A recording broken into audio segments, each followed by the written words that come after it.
We simply cannot allow people to pour into the United States undetected, undocumented, unchecked. And complete the dang fence. This bill that we will sign today is not a revolutionary bill. Cast down your bucket where you are. We come from France. And I am, adamantly against illegal immigrants. They're coming in by the thousands, just unbelievable. A wall is an immorality. Who are you rooting for? Those masters of the universe are at it again. You maniac! You blew it up! Welcome to Parsing Immigration Policy, the podcast of the Center for Immigration Studies. This is Mark Krikorian, Executive Director of the Center. And the issue of FEMA funding for illegal immigrants has been in the news, and there's, been some confusion about what that means, what it is, how it's happening. It's a real thing, but the details of it are confusing.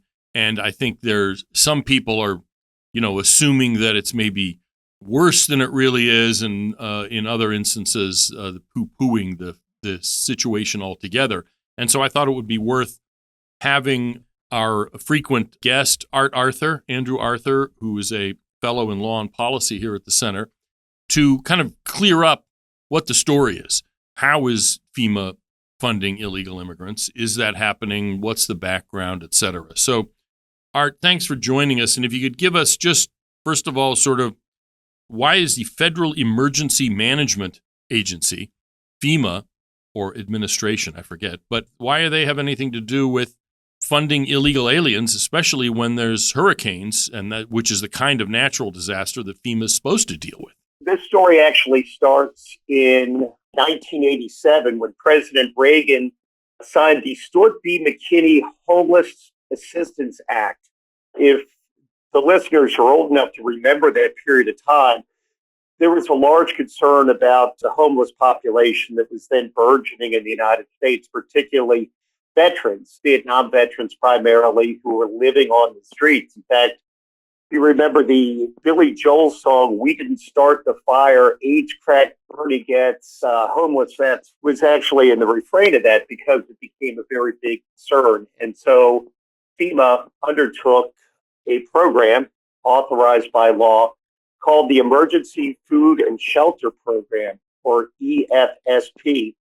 EFSP was intended to, help out those homeless vets, elderly, members of enrolled Indian tribes, and single parents with children who were homeless. And that's more or less how the program remained.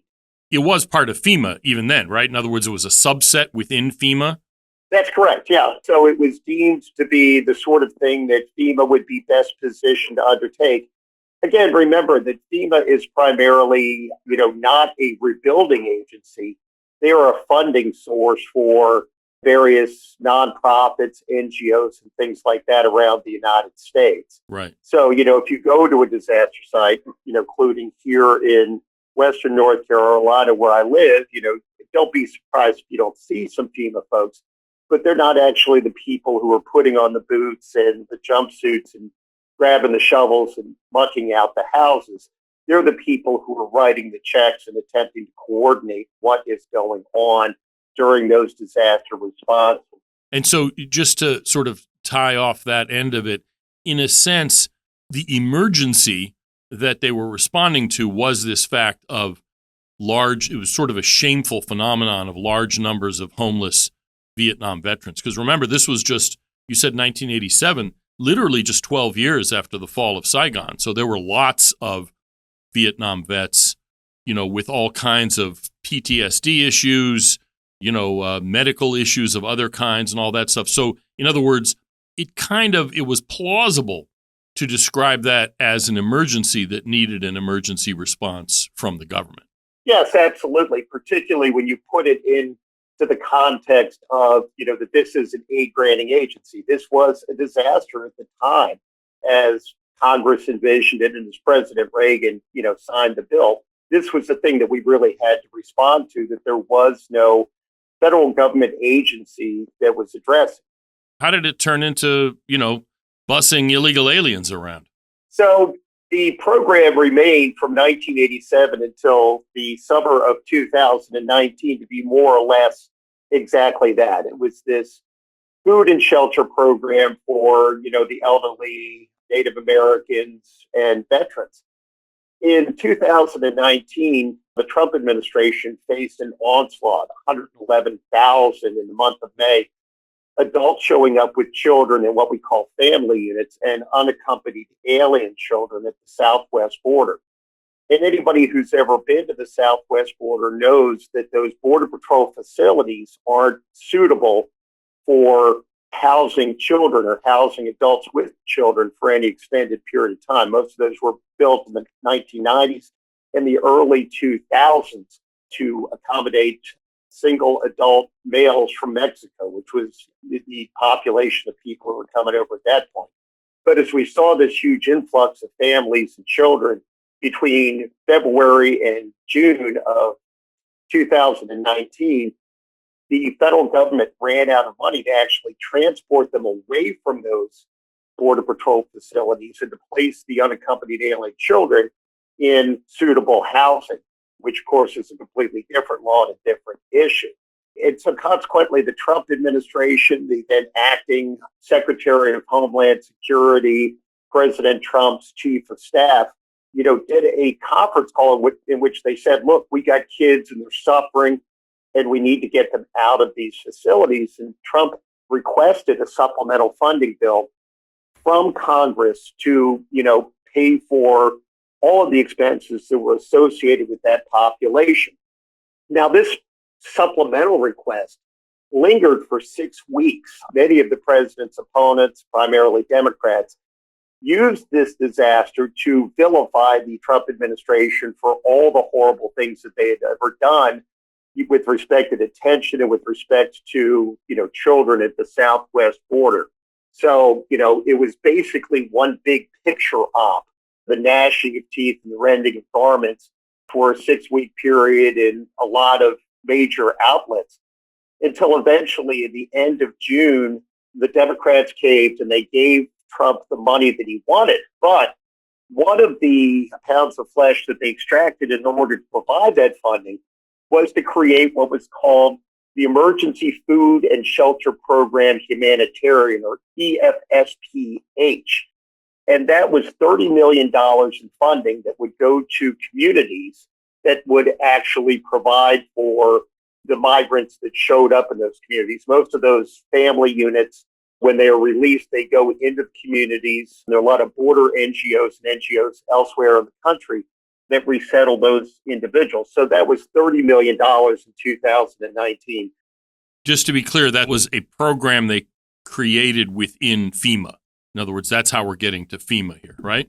Yeah, that's a program that they created within FEMA. And of course, there was no funding source that existed for those migrants before that.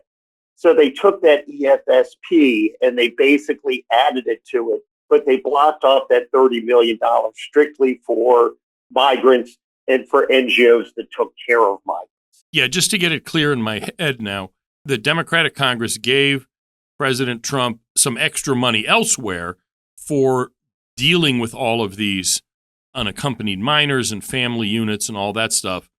And in addition, they created this subset of this supposedly this program that was designed to help homeless vets as a way of directing money to local communities that were dealing with the illegal immigrants. Is that what happened? Yeah, I mean, part of it went to local communities, but most of it went to the NGOs that helped to resettle those individuals. Okay. Again, if you've ever been to the border, you'll be familiar with the NGOs that operate down there and with the efforts that they take to, care for those individuals directly after they've been released by Border Patrol, and then to, help them get into the interior of the United States where then other NGOs come from. Again, perhaps I've, been in Washington for too long.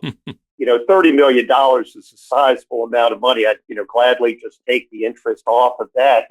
But, it was really in the grand scope of EFSP, sort of just a subsidiary thing in 2019. Okay. So the Trump administration attempted to end this emergency food and shelter program in 2020 and 2021 budgets, because it's really duplicative of a lot of other things that are going on. Back in 1987, we didn't have this massive administrative state that we have today. And, there are a lot more local programs that can take care of the homeless and can take care of Native Americans and, veterans. So, the Trump administration said, look, just end this EFSP program entirely. We don't need it anymore. The program itself continued, but there was no funding for that humanitarian, that migrant aspect of it until 2021. So in 2021, the Biden administration and its American Relief Plan asked for $110 million going back to that 2019 funding for emergency food and shelter program under FEMA humanitarian. So they asked for $110 million and they got it. Now there was still $130 million that went to traditional EFSP, but it was getting pretty close in this budget. Okay. By 2022, that funding then went up to $150 million.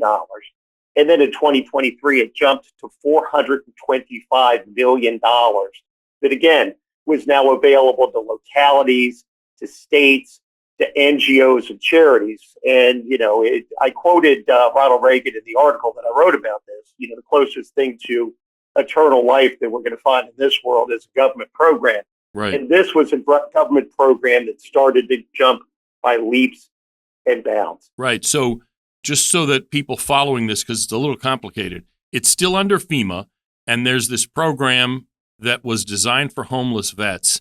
And so under that heading, kind of, is the funding, basically, I'm putting it this way, you're not, but a sort of a slush fund for NGOs dealing with illegal aliens. And that has kind of overshadowed the original part of the program. It's now, the illegal alien part is now much larger than the part that actually funds homeless vets and what have you. Is that correct? Yeah, that's correct. And in fact, in FY 2024, FEMA did something really impressive. They changed that EFSP-H, humanitarian for migrants, into something called the Shelter and Services Program, SSP. And so if you go looking at the, EFSP, FEMA, the homeless vets thing, you're still going to find it, but it primarily goes to its original sources. This Shelter and Services Program, on the other hand, is now just a freestanding federal emergency management agency pot of money, $650 million in the FY 2024 budget. So, it's grown from $30 million in 2019 to $650 million. It's more than a 20-fold increase in just 5 years. And again, it's all under FEMA. So when you talk about what FEMA does, FEMA responds to disasters. And the best way to, say this is that the SSP, the Shelter Services Program, is, truly responding to a massive humanitarian disaster that has been created by the Biden-Harris administration at the southwest border. Right. Yeah, that's what I was going to say, is that, the disasters FEMA responds to usually are acts of God. An earthquake, a hurricane, a flood, a forest fire, that kind of thing. And perfectly, that's I think that's a legitimate function of government. But here the government is creating the disaster and then funding friendly NGOs to deal with the consequences of the disaster. Yes, and that really is the best way to think about this. And, the really incredible thing about SSP is that funding is split into two different pots. One of them is allocated, again, to specific NGOs that are on a list, specific, cities that are dealing with these issues. And then there's a separate program, SSPC, for competitive, in which other organizations can then compete to say, look, we're doing the same thing. We want part of that pot of money. And, you're talking about more than $500 million, in just FY 2024 alone for SSP, both SSP-A allocated and SSP-C competitive. So, it becomes a self-fulfilling prophecy. We've now got all of this money that we can accommodate these people. We can accommodate even more, which, really does sort of eliminate any local incentive to do anything at all about the migrant, problem. You're not going to have, the city of El Paso, suddenly saying, hey, we're getting overwhelmed. This is just a funding source that's available to them. Yeah, I mean, basically, one of the critiques a lot of people made to New York City Mayor Adams's and other big city mayors complaining about the border crisis, their demands were not that the administration should start enforcing the law and not, letting in millions of inadmissible aliens and just letting them loose in the country, rather that Washington should give them money to deal with it. And so, in a sense, that's what we're seeing with FEMA is the Biden-Harris administration being unwilling to change its immigration policy, so they're sluicing money to the NGOs and especially the blue city governments that are, being hit by the consequences of the Biden-Harris immigration policies.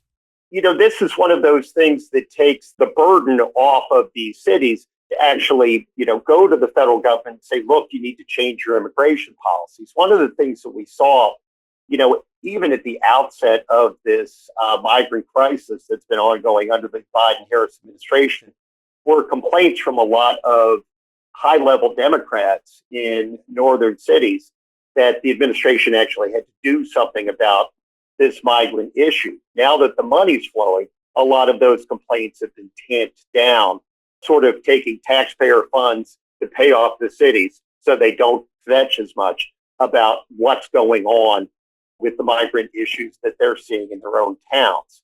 But the other important part about this is that those migrant costs have gotten so huge that, now those cities and towns are going to, continually go back. It's going to be very difficult for Congress to ever actually end this SSP funding because states and cities have now become, and NGOs have become dependent upon these funding sources. So, that really is the negative implication of this funding. Again, it is a disaster. And these cities and towns, and I've quantified this in the past, are experiencing huge expenses. In fact, Track at Syracuse University is reported by Reuters, just reported that there are 500,000 students, migrant students, who have entered the schools since 2022 around the United States. Right. Those are huge amounts of money. But, the ability of the federal government to pay for all that is going to be very limited. So you're going to see more competition for the SSP funding, as lavish as it is, and you're going to see, more demands for more money coming from the federal government to pay for all of this. Which is all kind of ironic considering that the boosters of this administration's immigration policies and just generally the approach of de facto unlimited immigration talk about how the whole thing is just this great boon for taxpayers and it's just a fire hose of money for the country and for the economy and for taxpayers. And in fact, their actual actions demonstrate the exact opposite. In other words, the very people talking about how economically and fiscally beneficial immigration is are the very same people saying they need more and more and more taxpayer money to deal with the consequences of this administration's immigration policies. It's frankly kind of hilarious if it weren't so serious. Yeah, in economic terms, we refer to this as the tragedy of the commons, that, when individuals, businesses likely, benefit from paying lower wages because they've now got this huge pool of labor. But the cost of caring for those individuals, again, we wanted workers and we got human beings, is falling upon the states and localities, sending them rushing back to the federal government asking for money that they can use to, basically subsidize all of those businesses and all of those individuals who are benefiting from the surge of labor. And of course, that's also going to mean lower wages for Americans and for lawful immigrants. So, negative incentives of all of this are just huge. But all of this really came into, this whole EFSP, SSP thing, which I've written about in the past. I was writing about it 2 years ago. Very much, flew under the radar for most of the American people until we saw the impacts of Hurricane Helene. So we heard DHS Secretary Alejandro Mayorkas, who is also the ultimate head of FEMA, say we may not have enough money. And, that really drew attention to all of, these hundreds of millions of dollars in migrant funding that is going out the door. Because at the same time that, Kamala Harris initially said, well, you can apply for your $750 voucher now, which she really meant was that's for a flow of money. But, people began to pay attention to this migrant funding once that happened. And I think that most Americans were surprised. Now you hear people in the federal government say, oh, everybody knew about this program. Well, actually, most people didn't know about the program, but they sure do now. Yeah, that's for sure. And see, some of the misunderstanding, I think, that has, I don't know if urban myth's the right word, but confusion is that FEMA was, giving money to illegal aliens and not giving money to American hurricane victims. And the response has been, look, there are two different pots of money.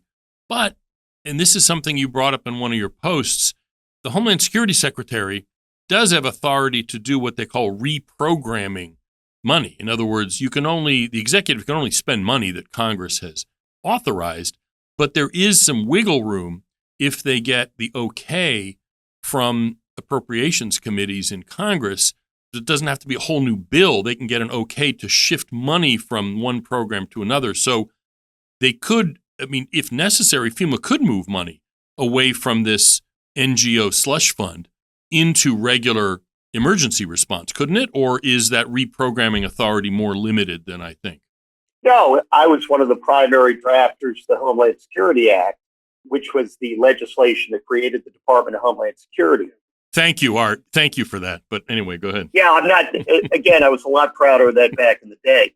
But one of the things that we anticipated was we weren't going to know which of those authorities that we had given the department, was going to be the most important at any given time. We couldn't foresee, every terrorist attack, every natural disaster, every law enforcement emergency that we were going to have. And so the DHS secretary does have the authority to reprogram money. He could reprogram 5% of any agency's budget to another mission, provided that the total funding that ends up going to that mission isn't more than 10% of what Congress has already allocated. And in the recent continuing resolution that Congress had passed, and I think expires on December 20th, Congress gave the disaster relief fund, which is what we think of, being FEMA money traditionally, right, had given them $20 billion, which means that, the secretary can reprogram from all of those other DHS agencies, from the Coast Guard to,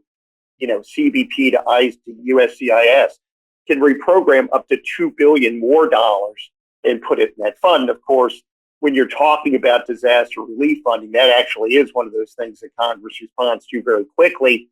And so, nobody at Congress is going to be that upset. Alejandro Mayorkas needs an extra $2 billion to, take it out of the other budgets that he's overseeing and send it to the disaster relief fund until Congress can actually convene and vote on additional funding.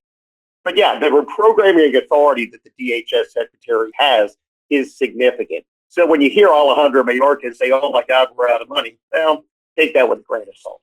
So it is fair to say then that Mayorkas and the Biden-Harris administration is giving money for illegal immigration that could otherwise be going to hurricane relief because they can be moving the money around. In other words, yes, there are different pots of money, but if they choose not to direct money away from this illegal immigration slush fund, as it were, these are my words, and if they choose not to reprogram money from that to hurricane relief, that's a power they have, and they're not doing that. They're not reprogramming the money, is a decision that does, in fact, represent, basically, prioritizing illegal immigration over hurricane relief. Yeah, certainly. And that's a fair way to put it. When you're talking about the amount of money that can be moved, again, I've probably been at DC for too long, but 5% of $650 million is more than $30 million that could be moved out of that pot. So yeah, that is a decision. But one of the things that we see this administration do over and over again is, they don't really want to be cutting costs and moving money from one pot to another. They just want more money. Yeah, of course. So we're getting toward the end here, but I think it would be good, a little bit of maybe crystal ball action here. If Trump were to win the election in November, what kinds of things could we expect with regard to this slush fund? In other words, part of it, I assume, would be the administration would want to zero it out and kind of abolish the program. But what kinds of things could we expect to see next year if there's a second Trump administration? Yeah, I think that you're probably going to see the Trump administration attempt to zero out that, shelter and services program. And, that's going to run into a lot of opposition in Congress because, when you're talking about, states that get a lot of this money, when you're talking about California and New York, they got a lot of members of Congress and they're all going to want their money. But another thing that I think that we can anticipate seeing is, more money being appropriated for the disaster relief fund. Again, that pot of money, $20 billion plus right now, that we traditionally think about FEMA. And I think that one of the political arguments that you're going to see is that we need to give more money to the disaster relief fund, which is why we need to take all of that money from SSP. I see. But, you've now got a constituency of people who have become dependent upon this federal funding stream. So, again, I think it's going to be very difficult to entirely turn off the spout on SSP. But I think that you're also going to see the Trump administration get inventive about every programming authority that the DHS secretary has. And that you're going to see, a lot of money being shifted from one pot to another to address the migrant crisis, only from a very, very different perspective. Oh, I see what you mean. Right. Yeah. Okay.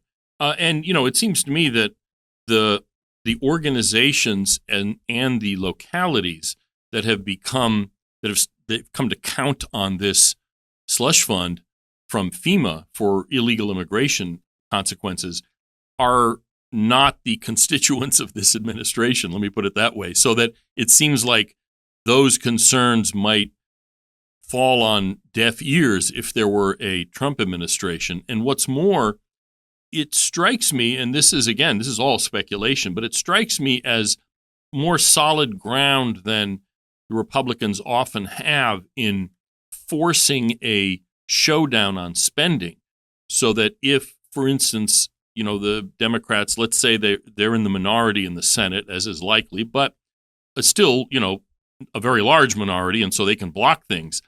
If they were to say, no, we're rejecting this spending bill because it doesn't give enough money to illegal aliens, it seems to me that's a fight that Republicans might actually want to have in an attempt to zero out this part of FEMA that funds illegal immigration. This will be an interesting fight that you'll see down the road, especially now that the American people, have a good idea that, their tax dollars are going to fund illegal immigration. Right. Interesting. Okay, well, thank you, Art, for sort of walking us through this issue of, again, this is my terminology, but this FEMA slush fund for NGOs and blue cities to deal with illegal immigration and to, frankly, honestly, to facilitate illegal immigration in a lot of instances. We're going to almost certainly have you back on at some point on other issues, but if this becomes an issue, say, next year in a funding fight, it'll be interesting to see how that goes, and we'll have you back to talk about that in particular if it happens. So in the meantime, thanks for coming on, and we will talk again soon. Thank you so much for having me. And finally, just to draw your attention to a few things that happened related to gangs. We've talked about some of that in a previous episode, especially this Venezuelan gang, Tren de Aragua, in Aurora, Colorado. That's where it's gotten a lot of news. But this particular gang has, been operating now in much of the country. This is a gang that nobody other than specialists had even heard of a year ago. And now it's metastasized precisely because of Biden-Harris immigration policies throughout the country. President Trump had a rally there in Aurora recently and talked about cracking down on this gang. And, as is his wont, he exaggerated and said, they've taken over the city of Aurora. The problem is that his opponents in the press, which is to say the press, have exaggerated in the other direction. And in a recent appearance over the weekend on ABC News, vice presidential candidate Senator Vance was asked by a reporter, was challenged by a reporter saying it's only a handful of apartment complexes in Aurora have been taken over. And Senator Vance's response, I think, was on point by where he said, do you hear what you're saying? Only a handful of apartment complexes have been taken over by this illegal alien gang. This is a real issue. It's going to resonate as it should with people. And this is a real consequence and a direct consequence of this administration's immigration policies. This Venezuelan gang wasn't just invented last year and was only able to establish itself in the United States because of the Biden-Harris immigration policies. And this is one of those consequences of anti-border or loose border policies that's hard to quantify. You can't just sort of make a graph and calculate the numerical effects in this regard, but it is a real consequence and one that people are rightly concerned about and one that needs to be remedied by changes to immigration policy.